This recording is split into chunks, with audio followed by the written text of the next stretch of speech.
할렐루야, 성령 충만하십시오. 하나님의 은혜 가득한 복된 한 주 되시기를 주의 이름으로 축복합니다. 유명한 기독교 변증가 C.S. 루이스의 책 중에 스크루테이프의 편지라는 책이 있습니다. 이 책은 고참 악마인 스크루테이프가 신참 악마인 조카 워무드에게 자기가 맡은 원수, 그러니까 우리 성도들을 어떻게 넘어뜨릴 수 있는지를 기록한 책입니다.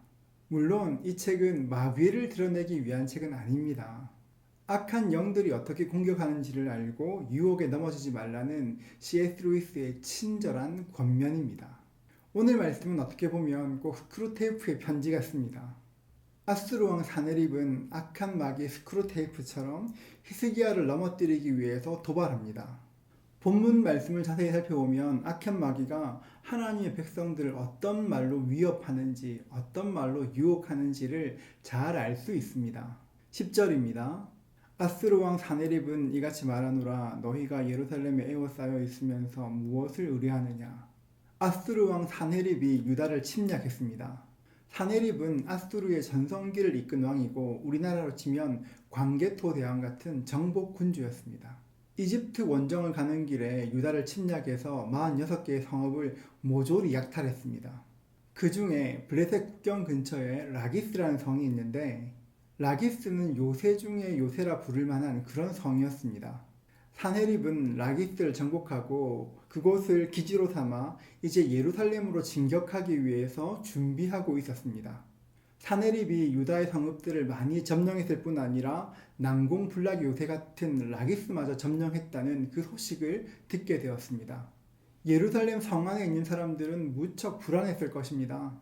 사네립은 직접 공격하기 전에 먼저 예루살렘 성을 포위하였습니다. 이제 성을 지키는 사람들은 성 밖에서 포위하고 있는 아수르군을 볼 수 있었습니다. 성 안에 있는 사람들은 가까이에서 들려오는 그 소리를 들으면서 공포에 떨었을 것입니다. 너희가 예루살렘에 에워싸여 있으면서 무엇을 의지하느냐. 이 말은 단순히 히스기야를 도발하는 말이 아닙니다. 성 안에 있는 백성들을 동요하기 위해서 히스기야를 항복시키려는 고도의 심리전이었습니다. 열왕기하 18장 20절에 보면 랍사게의 말을 조금 더 정확하게 자세히 기록해 놓았습니다.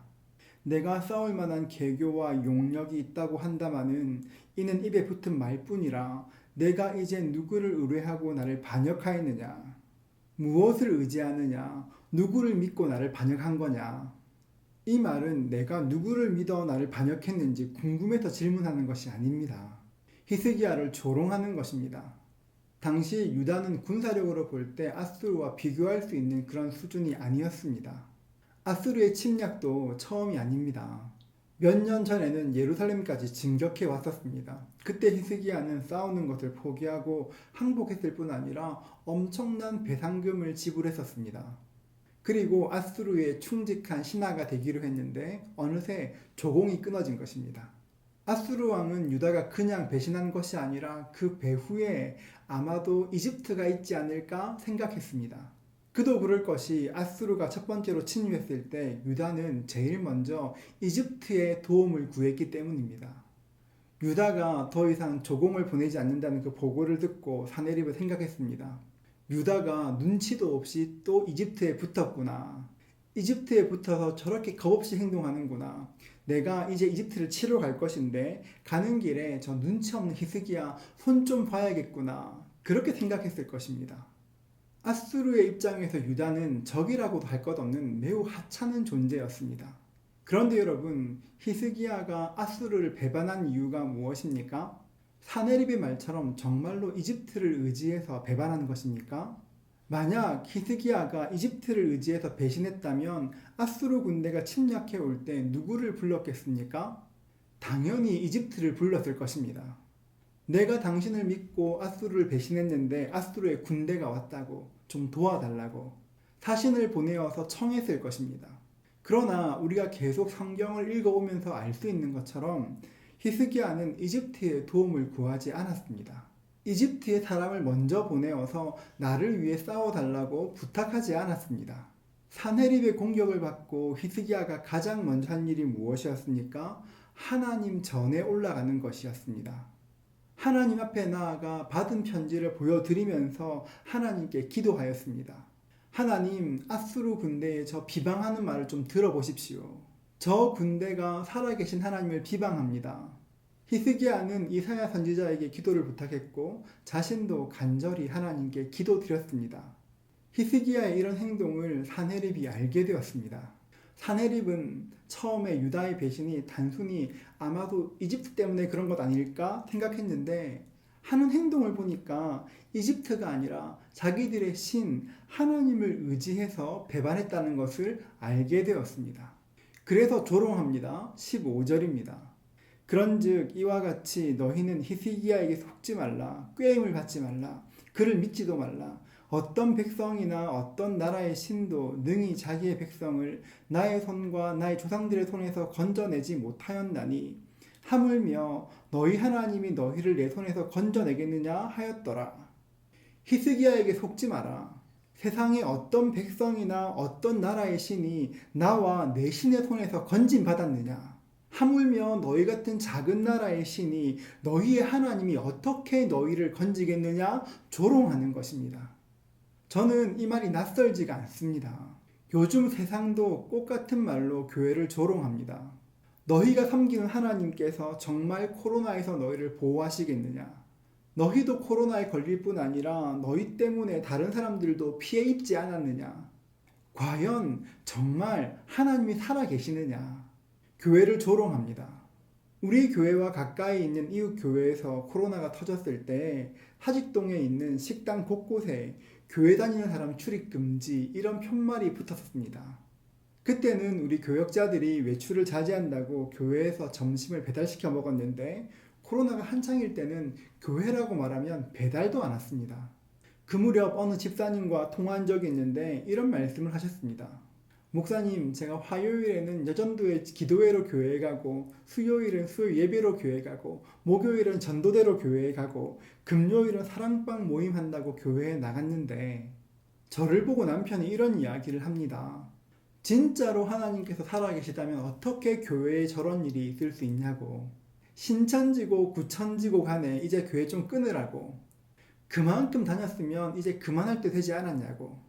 이렇게 이야기한다고 말씀하시던 집사님이 생각납니다. 사람들은 우리가 교회 다니는 것을 압니다. 우리가 하나님께 예배하기 위해서 교회 오는 것을 잘 압니다.